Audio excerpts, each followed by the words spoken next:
Olá, meu nome é Felipe Mussel, eu faço parte da equipe de som do longa-metragem A Febre.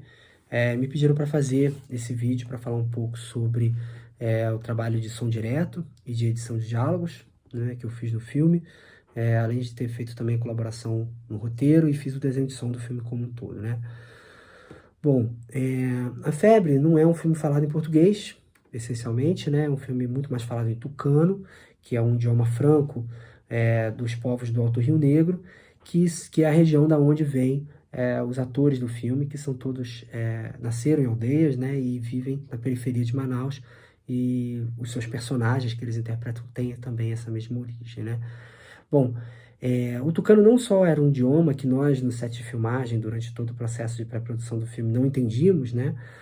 Os que os atores falavam, como também é um idioma que tem particularidades muito fortes, né? De expressão, né? Tem outra fonética, né? Tem outra forma de uso, por exemplo, de sons como os sons guturais, né? Os sons mais sibilados, né?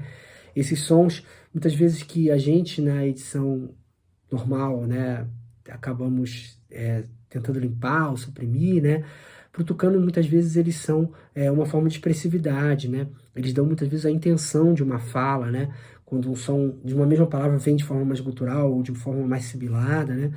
Então a gente passou a ficar muito atento, assim, né, desde os processos de ensaio, entender um pouco como funcionava o idioma, né, com alguns princípios de algumas frases, né. Claro que falar o idioma seria impossível nesse processo todo, mas a gente aprende algumas palavras e a gente começa a perceber, não só o idioma em si, porque eu acho que essa é outra coisa, a forma como as pessoas conversam também, né, que é muito distinta, por exemplo, de uma família branca jantando, né? Assim, uma família indígena jantando, essas do Alto Rio Negro, ou pelo menos esse grupo que a gente formou, né, para fazer o filme, havia, por exemplo, assim, a ideia de falar simultaneamente sobre o outro, né? Algo que desde os ensaios ficou muito claro, né? Que era preciso que aqueles atores que não eram profissionais pudessem um falar, encavalar a fala em cima do outro, que é uma coisa também que naturalmente nos trabalhos de som direto mais comuns a gente evita, né? Para evitar a sobreposição de vozes. E aí na Febre a gente criou uma liberdade muito grande em relação a isso, né? Até porque o próprio tucano é um idioma em que a oralidade é muito forte, né, entre os povos indígenas, né? Então você contar uma história para alguém, né?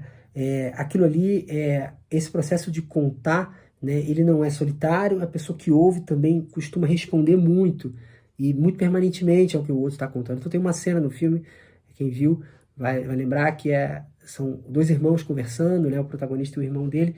E o irmão, um tá contando a história pro outro, e o outro que tá ouvindo, tá o tempo inteiro falando no fundo assim, como quem, né, tá acompanhando essa história e tá com ele ali, né? E isso era uma coisa que a gente poderia ter pedido pro ator não fazer, né? E acabamos optando de deixar, né? Sobre o som direto também, um outro dado interessante, assim, como a gente filmou em locação e a gente muitas vezes não tinha muito controle, as casas indígenas são muito abertas sempre, né? Então, por exemplo, os sons da mata, a gente filmou muito perto de mata, né? A gente não tinha muito controle dos animais que iam entrar na casa, né? E aí, durante o processo criativo, assim, na pré-produção, a gente resolveu incorporar totalmente esses sons que entrariam nas locações, ao invés de tentar, sei lá, eliminá-los ou tentar amenizá-los, né?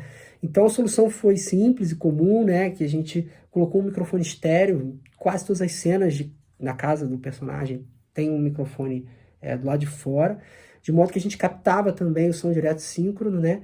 E boa parte do som direto, dos sons ambientes, eles são também de som direto, né?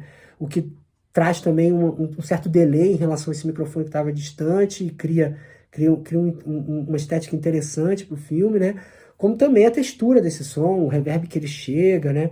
Isso tudo assim, eu acho que deu uma cara para o som direto, naturalista, mas ao mesmo tempo incorporando esses elementos que são próprios de uma cultura, de uma cosmologia, né? O desenho de som também foi pensado a partir de muitas leituras sobre como são os sonhos para os Dessana, né?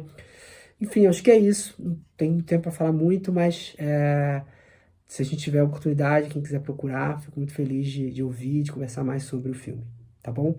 Obrigado ao festival, obrigado a vocês.